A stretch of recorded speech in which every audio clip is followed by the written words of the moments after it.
Hello students, आज मैं आप सभी को क्वाड्रेटिक इक्वेशन पढ़ाने वाला हूँ। तो आज का ये लेक्चर आपके लिए बहुत इंपॉर्टेंट होने वाला है और इस लेक्चर में आपको स्टार्टिंग में जो 5 से 7 मिनट है उसमें आपको बेसिक बताने वाले कि क्वाड्रेटिक इक्वेशन क्या होता है। उसके बाद आपका प्रैक्टिस सेट चालू होगा और कोशिश करेंगे कि ज़्यादा से ज़्यादा सम को कवर कर लूँगा। तो बने रहिए और देखते रहिए आगे क्या पढ़ा रहा हूँ और क्या इंपॉर्टेंट है। ठीक है, तो देखते हैं पहला क्या है, बता दो आपको क्वाड्रेटिक इक्वेशन क्या होता है। सबसे पहले तो क्वाड्रेटिक इक्वेशन का सबसे पहले जनरल फॉर्म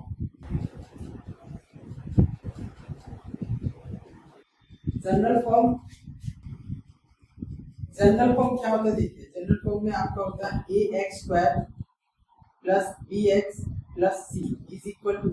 ये जनरल फॉर्म है। ठीक है, जनरल फॉर्म है। इसके बाद इसमें बताया जाता है कि जो इसका हाईएस्ट डिग्री है, हाईएस्ट डिग्री यहाँ पे 2 होने वाला है।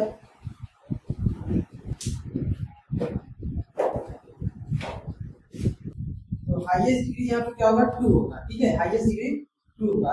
इसको कैसे समझना है आपको, अगर मान लीजिए मैंने एक इक्वेशन दिया आपको 3x² + 4x + 5 = 0। तो अगर आप ध्यान से देखोगे तो इसका डिग्री कितना है, 2 है। तो यहाँ पे डिग्री 2 है, यहाँ पे डिग्री 1 है और यहाँ पे डिग्री 0 है। तो हाईएस्ट डिग्री कितना है इसमें तीनों में, 2 है। तो जब हाईएस्ट डिग्री किसी भी इक्वेशन का अगर हाईएस्ट डिग्री 2 होता है तो क्वाड्रेटिक इक्वेशन बोला जाता है उसे। तो ये क्वाड्रेटिक इक्वेशन में आ रहा है। ठीक है, ये क्वाड्रेटिक इक्वेशन आ रहा है। एक और इक्वेशन लेते हैं 3x³ + 4x² + 5x + 7 = 0। अगर इस इक्वेशन की बात किया जाए तो इसमें हाईएस्ट डिग्री कितना है, 3 है, फिर 2 है, फिर 1 है, फिर 0 है। तो इसमें पूरे इक्वेशन का हाईएस्ट डिग्री कितना हो जाएगा, 3 हो जाएगा। और हाईएस्ट डिग्री हमें क्या होना चाहिए, 2 होना चाहिए। तो ये क्वाड्रेटिक इक्वेशन में नहीं आएगा। ठीक है, तो इस तरीके से हम समझेंगे क्वाड्रेटिक इक्वेशन कैसा होता है डिग्री से।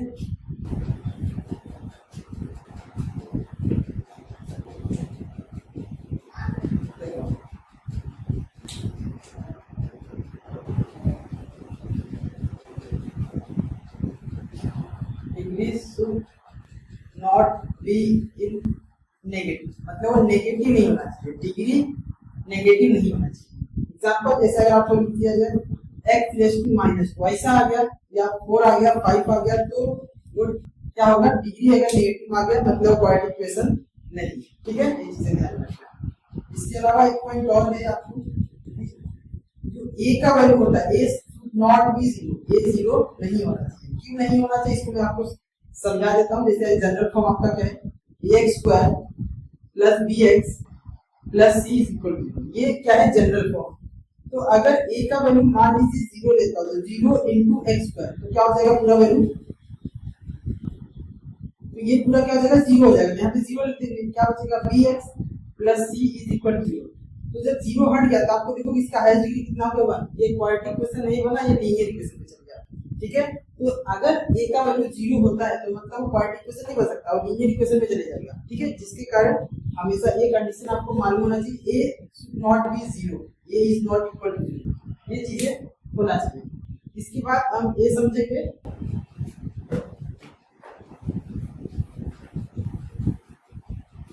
बेटा बेसिक। अगर इसी तरीके से आपको बता दूं, अगर लीनियर इक्वेशन होता है, मान लीजिए लीनियर इक्वेशन, तो लीनियर इक्वेशन क्या होता है, लीनियर मतलब डिग्री हाईएस्ट डिग्री कितना होना चाहिए, 1 होना चाहिए। तो 3x + 4y + 5 = 0। इस इक्वेशन को आप ध्यान से देखोगे, इसमें कहीं पे भी डिग्री 2 नहीं है। तो 2 डिग्री होता तो हम क्या बोलते हैं, क्वाड्रेटिक इक्वेशन। तो लीनियर इक्वेशन में क्या होता है, डिग्री 1 होना चाहिए। ठीक है, और क्वाड्रेटिक इक्वेशन में डिग्री 2 होना चाहिए। अच्छा, इसके अलावा भी इक्वेशन और बन सकता है। इसके अलावा आपको बन सकता है 3, अगर हम इधर बात करें ax³ + bx² + cx + d = 0। ऐसे इक्वेशन ही बनते हैं। अब इसमें ये क्या हो गया आपका, मैंने आपको क्वाड्रेटिक इक्वेशन बताया, लीनियर इक्वेशन बताया। ऐसे इक्वेशन को क्यूबिकल इक्वेशन बोलते हैं, क्यूबिकल इक्वेशन, जिसका डिग्री 3 होता है उसे क्यूबिकल इक्वेशन बोला जाता है। ठीक है, तो ये मैंने आपको टाइप्स ऑफ इक्वेशन बताया, जिसमें से क्वाड्रेटिक इक्वेशन आपको डिटेल बताया कि जनरल फॉर्म क्या होना चाहिए, ax² होता है, ax² + bx + c = 0। Highest degree 2 होना चाहिए, degree should not be negative, a is not be 0। इसके अलावा आपको बता दूं, अब इस जनरल फॉर्म में जो a b c दिया है, a b c, तो a b c जो है, a b c यहीं पे लिखता हूं, वेयर ए बी सी क्या है, न्यूमेरिकल वैल्यू, क्या है न्यूमेरिकल वैल्यू से बोला जाएगा, न्यूमेरिकल वैल्यू ये रहेगा, ठीक है। और इसी को कोएफिशिएंट बोला जाएगा, कोएफिशिएंट, ठीक है। ये हो गया, इसी को कोएफिशिएंट बोला जाएगा, इसी को न्यूमेरिकल वैल्यू। जैसे अभी मैंने इधर लिख दिया 3x² 4x + 5 = 0, तो इसमें देखो a का वैल्यू क्या होगा 3 न्यूमेरिकल वैल्यू है, b क्या है न्यूमेरिकल वैल्यू, b का वैल्यू क्या है 4 a भी न्यूमेरिकल वैल्यू, c का वैल्यू हो गया 5 a भी न्यूमेरिकल वैल्यू, ठीक है। तो a b c जो रहेगा क्या रहेगा न्यूमेरिकल वैल्यू होगा, ठीक है। और x क्या रहेगा, x क्या रहेगा, x वेरिएबल है, x क्या है वेरिएबल। अब x की जगह पे x y z p q r कुछ भी आ सकता है, ठीक है, कोई भी अल्फाबेट आ सकता है, ठीक है। और जो नंबर्स रहेंगे उसे न्यूमेरिकल वैल्यू बोला जाएगा, कोएफिशिएंट बोला जाएगा। ये था क्वाड्रेटिक क्वेश्चन का बेसिक। अब इसके ऊपर सम सॉल्व करेंगे, ठीक है, देखते हैं। तो नेक्स्ट सम देखिए, अभी हमारा ये प्रैक्टिस सेट स्टार्ट करने जा रहा हूं, तो प्रैक्टिस सेट का आपका पहला सम क्या दिया देखते हैं। तो पहला इस ये दिया हुआ है, right any two quadratic equation. कोई भी दो क्वाड्रेटिक इक्वेशन लिखना है, तो ये आप अपने हिसाब से भी लिख सकते थे अपनी मन से। जैसे यहाँ पे जनरल फॉर्म आना चाहिए, सबसे इंपॉर्टेंट चीज ax² + bx + c = 0। अभी मैंने बताया था इसमें जो abc है, abc क्या न्यूमेरिकल वैल्यू है, कोएफिशिएंट है, तो आप उस न्यूमेरिकल वैल्यू कोई भी एक पुट कर दीजिए, आपका क्वाड्रेटिक इक्वेशन बन जाएगा। जैसे अगर मैं यहाँ पे ले लूं a की जगह पे 2 ले लिया, तो 2x² यहाँ पे 3 ले लिया, यहाँ पे 3 ले लिया और यहाँ पे 5 ले लिया = 0। कोई भी वैल्यू ले सकते हैं आप, तो कोई भी न्यूमेरिकल वैल्यू ले लिया, 2 3 5 ले लिया, तो एक क्वाड्रेटिक इक्वेशन बन गया। यही आप यहाँ पे रख सकते हो, क्या हो जाएगा 2x² + 3x + 5 = 0, ठीक है। एक पहला क्वाड्रेटिक इक्वेशन हो गया। सेम उसी तरीके से अगर यहाँ पे वैल्यू चेंज कर सकते हैं, मैं एक बार ले लेता हूँ 4x² लिया, 5x लिया, फिर 7 ले लिया = 0। तो यहाँ पे कोई भी abc के प्लेस पे कोई भी तीन न्यूमेरिकल वैल्यू ले लोगे, आपका आंसर आ जाएगा। तो ये क्या हो जाएगा नेक्स्ट 4x² + 5x + 7 = 0। ये हो गया आपका पहला क्वेश्चन। अभी इसके बाद क्या करना है, दूसरा क्वेश्चन क्या बोला जा रहा है, देखो decide which of the following are quadratic equation. आपको बहुत सारे क्वाड्रेटिक इक्वेशन दिया गया है, अब उसमें से कौन सा क्वाड्रेटिक इक्वेशन है वो आपको बताना है। तो देखते हैं कैसे किया जाएगा। आपको मालूम होना चाहिए हाईएस्ट डिग्री क्या होता है, 2 होता है क्वाड्रेटिक इक्वेशन का। तो हाईएस्ट डिग्री देखेंगे सबसे पहले, और a का वैल्यू 0 नहीं होना चाहिए। क्या देखना है क्वाड्रेटिक इक्वेशन का, डिग्री 2 होना चाहिए और a ≠ 0 होना चाहिए, ये चीज ध्यान में रखना है।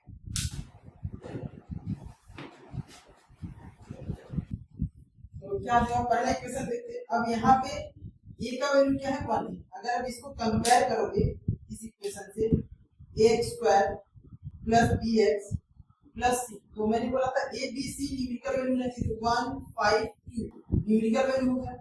एक वेरिएबल होना चाहिए, कोई भी एक वेरिएबल, x है यहाँ पे भी x है, एक वेरिएबल भी है। इसके बाद a का वैल्यू 0 नहीं होना चाहिए, a का वैल्यू 0 नहीं 1 है, तो मतलब ये क्या है क्वाड्रेटिक इक्वेशन है। और हाईएस्ट डिग्री 2 होना चाहिए, हाईएस्ट डिग्री 2 भी है, तो लिख सकते हो आप यहाँ पे इट इज क्वाड्रेटिक इक्वेशन।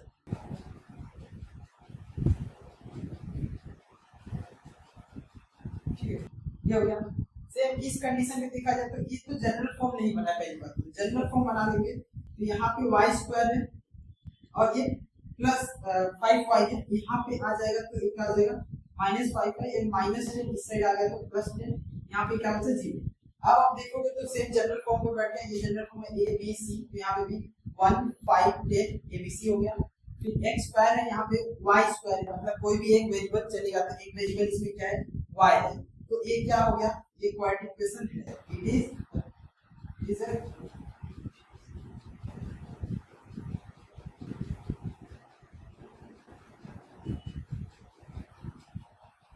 ठीक है, तो क्वाड्रेटिक इक्वेशन हो गया। इसके बाद थर्ड वाला क्वेश्चन देखते हैं। थर्ड वाला क्वेश्चन थोड़ा अलग है। अब इसमें क्या करना पड़ेगा, एक कंडीशन है, इसको ऐसे समझना है कि जो डिवाइड बाय होगा, डिवाइड में यहाँ पे क्या है y, तो जो भी नंबर डिवाइड होगा, जो भी अल्फाबेट डिवाइड होगा, उसी से क्या कर देने का, मल्टीप्लाई कर देने का।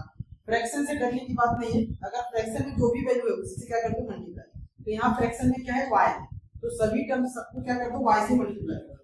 तो देखो y² का इसको भी क्या कर देंगे y से मल्टीप्लाई, ठीक है। फिर यहाँ पे 1/y है, इसको भी y से मल्टीप्लाई, यहाँ पे 2 है, इसको भी y से मल्टीप्लाई। देखो अगर फ्रैक्शन में y था तो इस पे y से सबसे मल्टीप्लाई किया, फ्रैक्शन में 3 रहता तो सबको 3 से मल्टीप्लाई करता, फ्रैक्शन में x रहता तो x को सबसे मल्टीप्लाई करता। यहाँ पर अब क्या हो जाएगा y स्क्वायर और y तो हो जाएगा y क्यूब हो जाएगा और y एक कट जाएगा तो क्या बचेगा 1। यहाँ क्या बचेगा 2y, ठीक है। अगर 2y इस साइड आ जाएगा तो क्या हो जाएगा, यहाँ प्लस है इधर आ गया तो -2 आ जाएगा, +1 इज इक्वल टू 0।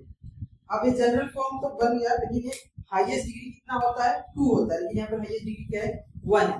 जब सॉरी यहाँ पे हाईएस्ट डिग्री कितना है 3 है, होना का चाहिए था 2, लेकिन यहाँ पे क्या है 3, तो ये क्वाड्रेटिक इक्वेशन नहीं बन सकता। तो क्या लिखोगे, it is not quadratic equation.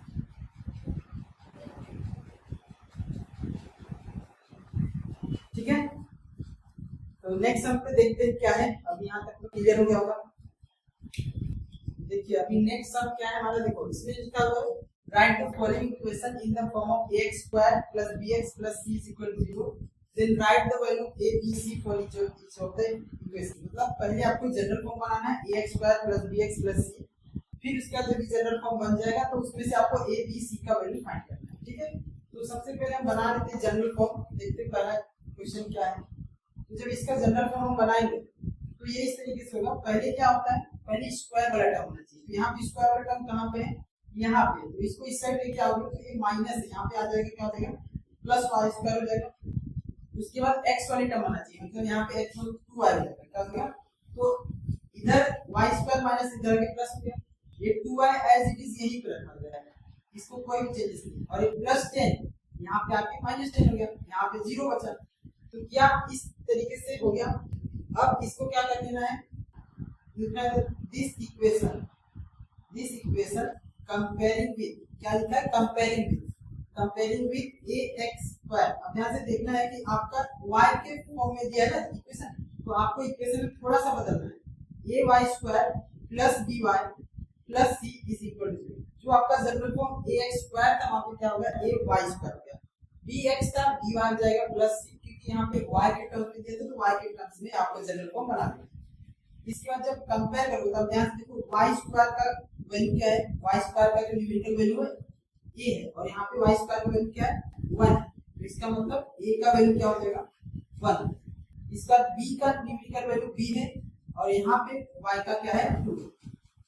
तो यहाँ पे b का वैल्यू हो जाएगा 2 और c का वैल्यू क्या हो जाएगा -। ठीक है, तो a b c का वैल्यू आ गया। यही क्वेश्चन बोला गया था कि a b c के फॉर्म में जनरल फॉर्म में बनाओ और फिर a b c निकालना है। ठीक है, ये हो गया।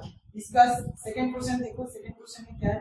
अब यहाँ पे एक चीज और कि आपको स्क्रीन पे जैसे लिख के आ रहा होगा a - b का होल स्क्वायर, तो a - b का होल स्क्वायर के हिसाब से आपको चलना है। a - b का होल स्क्वायर क्या है, देखो पहले क्या हो जाएगा x का स्क्वायर, फिर -2ab होता है, तो 2 a का वैल्यू x हो गया, b का वैल्यू 1। ठीक है, तो 2ab हो गया +b² मतलब 1 का स्क्वायर हो गया। ठीक है, तो यहाँ पे क्या लगा a - b का whole square, a² -2ab + b²। ठीक है, यहाँ पे है आपका 2x + 3, तो क्या हो जाएगा यहाँ पे x² 2 * 2। अच्छा यहाँ पे x लिखना था, यहाँ पे x आएगा तो 2x × 1 तो 2x और ये 1 का स्क्वायर 1, यहाँ पे है 2x + 3।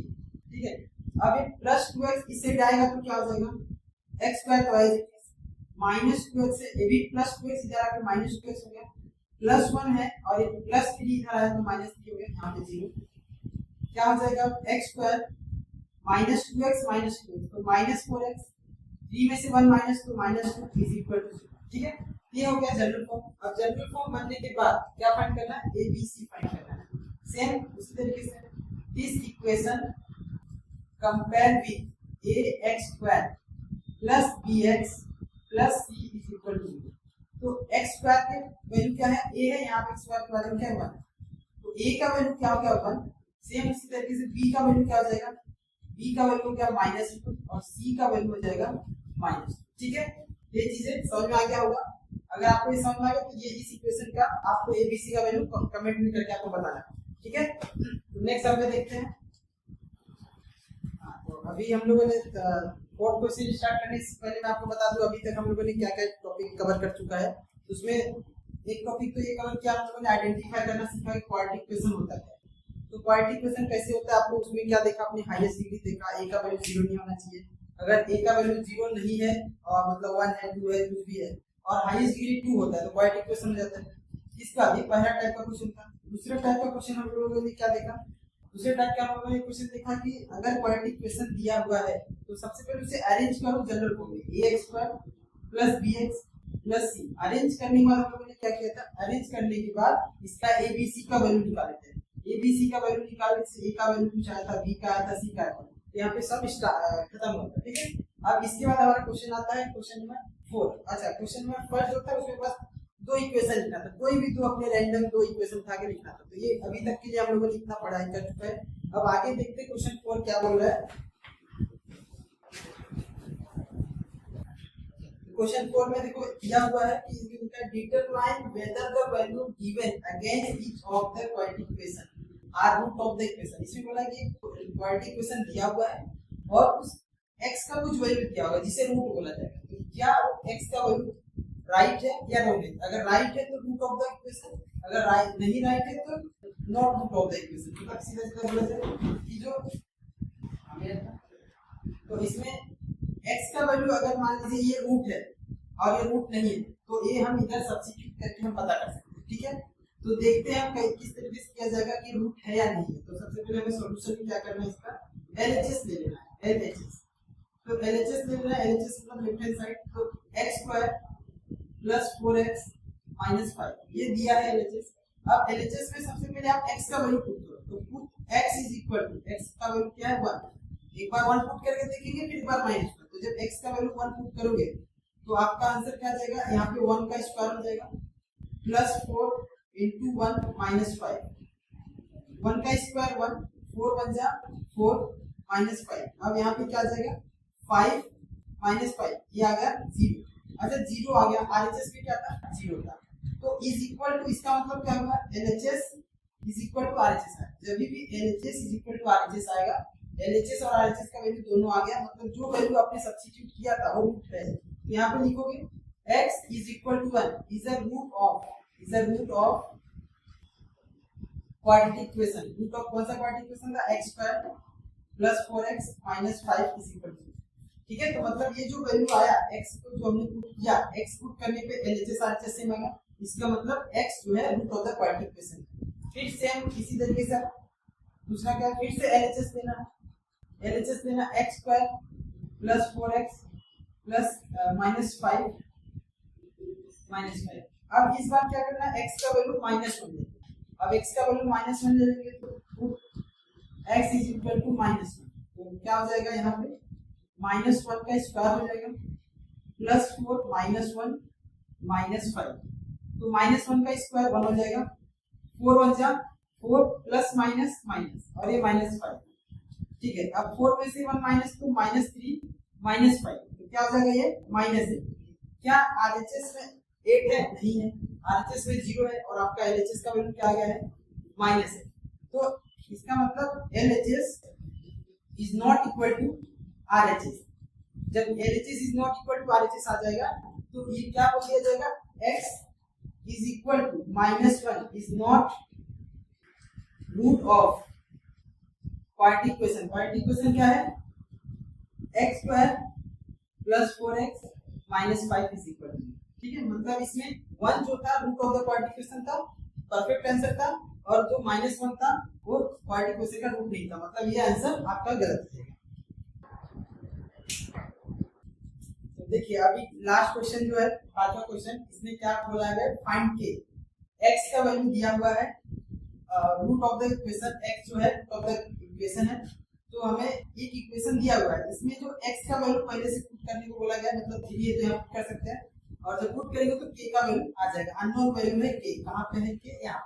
ठीक है, तो देखते हैं सबसे पहले kx² - 10x + 3 = 0। यहाँ पे अगर x का वैल्यू 3 रूट है तो हम x के प्लेस पे 3 पुट कर सकते हैं, तो पुट x = 3, तो क्या हो जाएगा k, यहाँ पे 3 का स्क्वायर 10 और यहाँ पे हो जाएगा 3 + 3 = 0। ठीक है, तो यहाँ पे हो जाएगा k और ये हो गया 9, 30 हो गया, 10 3 30 प्लस 3 इज इक्वल टू 0। तो ये हो जाएगा 9k और ये माइनस हो जाएगा, तो 30 में 3 माइनस तो 27 और साइन ऑफ द ग्रेटर यहाँ पे आ जाएगा 0। इसके बाद यहाँ पे 9k क्या आ जाएगा, 9k माइनस इधर था, इधर आके क्या आ जाएगा प्लस हो जाएगा। तो k का वैल्यू क्या हो जाएगा 27 डिवाइडेड बाय 9, k का वैल्यू हो गया 3। ठीक है, ये हो गया आपका k का वैल्यू। और एक का निकाला जा सकता है, जब रूट दिया रहेगा तो k का वैल्यू इस तरीके से निकाल सकते हैं। ओके, जैसे कि आप देखें कि अभी तक हम लोगों ने क्या क्या कवर कर चुका है। तो सबसे पहले हम लोगों ने कवर किया कि जनरल फॉर्म वगैरह बेसिक समझे कुछ 5 से 10 मिनट। उसके बाद एक इक्वेशन था, 2 इक्वेशन लिखने के लिए आया था पहले क्वेश्चन में। फिर उसके बाद आपसे पूछा गया था कि जो भी इक्वेशन दिया है क्वाड्रेटिक इक्वेशन है या नहीं, मतलब उसे बोला जा सकता है identify the equation. Identify the equation are root quadratic are not, understand. तो क्वाड्रेटिक इक्वेशन है या नहीं है वो हमें आइडेंटिफाई करने की जरूरत है। फिर उसके बाद बोला गया कि अगर क्वाड्रेटिक इक्वेशन दिया है तो उसे जनरल फॉर्म बनाओ और जनरल फॉर्म बना के a b c फाइंड करो। तो हम लोगों ने उसमें a b c फाइंड किया। इसके बाद एक क्वेश्चन और हम लोगों ने कवर किया कि अगर x का वैल्यू 2 दे दिया, x का वैल्यू 1 दिया, x का वैल्यू -1 दिया, तो इसमें से कौन सा राइट आंसर है, और जो राइट आंसर रहेगा उसे बोला जाएगा root of the quadratic equation. ठीक है, और इधर क्या करना रहेगा, जो भी इक्वेशन दिया है उसमें x का वैल्यू पुट कर दो और आपका आंसर LHS RHS आया तो root of the quadratic equation, अगर नहीं आया तो root of the quadratic equation नहीं है। इसके बाद हम लोगों ने पांचवा क्वेश्चन इधर कवर किया। इसमें क्या किया कि इसमें पहले से बोला है कि रूट है, और जब रूट है तो हम लोगों ने क्या किया, x के प्लेस में क्या कर दिया 3 पुट किया, और 3 पुट करने के से k का वैल्यू आ गया। तो k का भी क्वेश्चन बहुत इंपॉर्टेंट होता है, ऐसे टाइप के क्वेश्चन रूट के हिसाब से सॉल्व किया जा सकता है। ठीक है, तो आगे ये प्रैक्टिस सेट तो कवर हो चुका। नेक्स्ट जो प्रैक्टिस सेट होगा मैं नेक्स्ट लेक्चर में कवर करूंगा। तब तक के लिए आप बने रहिए और चैनल को सब्सक्राइब करना, लाइक करना ना भूलें।